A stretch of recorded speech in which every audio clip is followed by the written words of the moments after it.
कंजूस सेठ की दावत। एक गांव में कुमार नाम का एक सेठ रहता है। उसके घर में बहुत सारे काम करने वाले लोग काम करते थे। सेठ के पास बहुत पैसा था, फिर भी वो बहुत कंजूस था। घर में काम करने वालों को गिनकर छोटे छोटे कटोरे में खाना देता था। वो देखकर काम करने वाले गालियां देते रहते थे। ऐसे ही रहते हुए एक दिन सुबह ही उनके नाश्ते के रूप में उनको एक एक इडली देता है।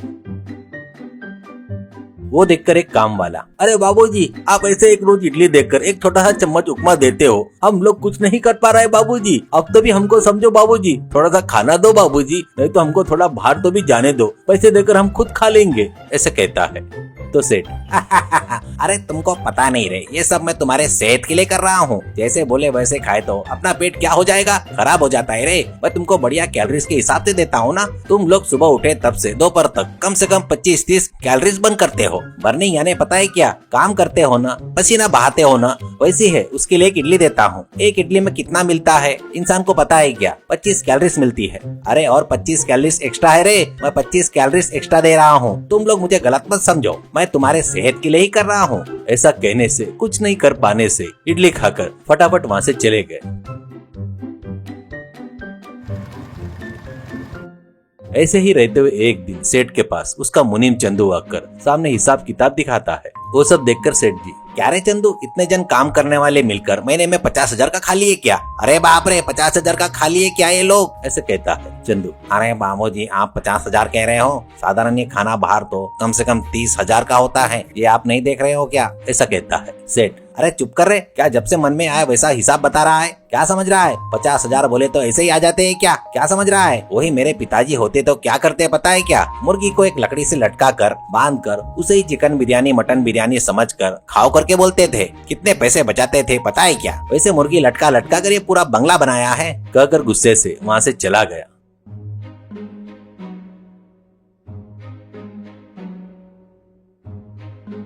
उसके बाद 3 दिन तक विचार करके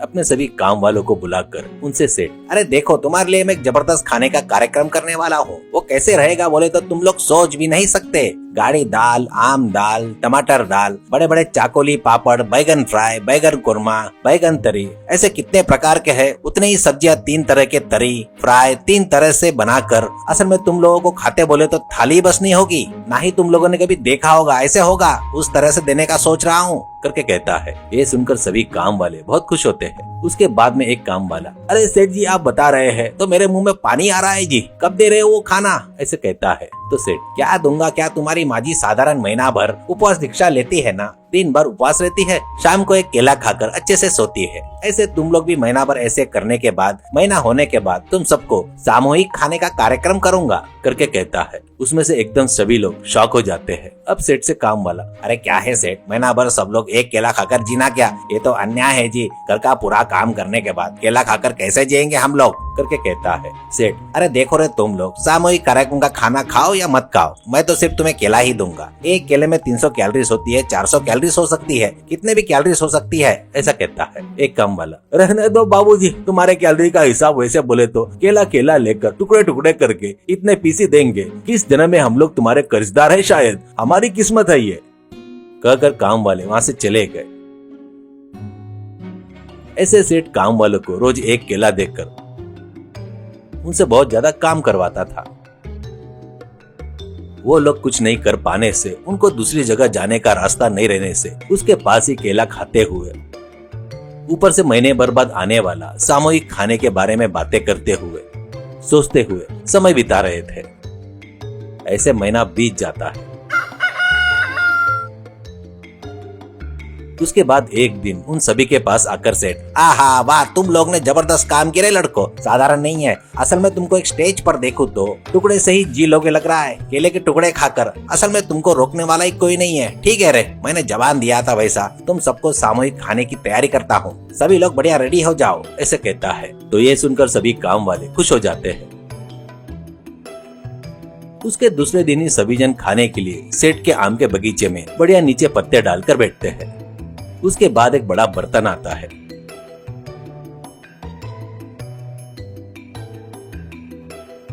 उस बर्तन में छोटे छोटे कटोरियां निकाल रहे थे। उन छोटे कटोरियों को काम वाले बड़े आश्चर्य से देख रहे थे।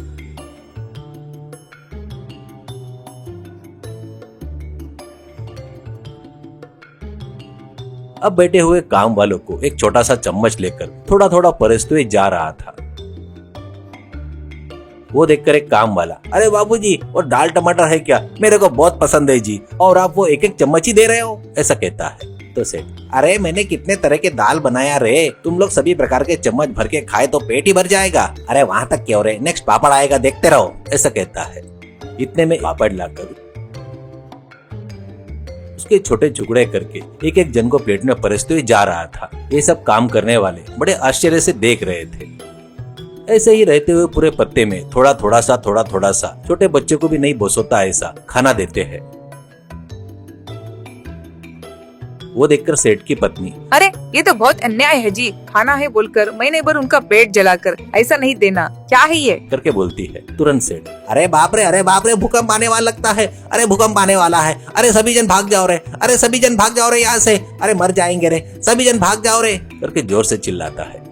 इसे काम करने वाले सब लोग एकदम उठकर वहाँ से भागते हुए दूर भाग जाते हैं। उसके बाद वो सब देखकर पत्नी, अरे आप क्यों हो जी, चलो अपन भी यहाँ से भाग जाएंगे, ऐसा कहती है। सेठ, अरे पगली, मुझे तो ये खाना देना भी पसंद नहीं है, इसलिए ये सब वापस कटोरे में उठा ले, वो फिर से शाम को आएंगे तो एक एक केला दे दे, बस समझ में आए ना? एक केला खाकर जी लेंगे वो लोग, महीना भर खाकर साबित किए ना, जिंदगी भर भी जी लेंगे। कहने से वहीं पर खड़े दो काम वाले वो सब देखते हैं। उससे वो लोग भाग गए से लोगों को बुलाकर सेठ ने किया सो सब कुछ बताते हैं। बस एकदम वो सभी लोगों को गुस्सा आकर लाठियां लेकर पीछे पड़ने से सेठ वहां से भाग जाता है।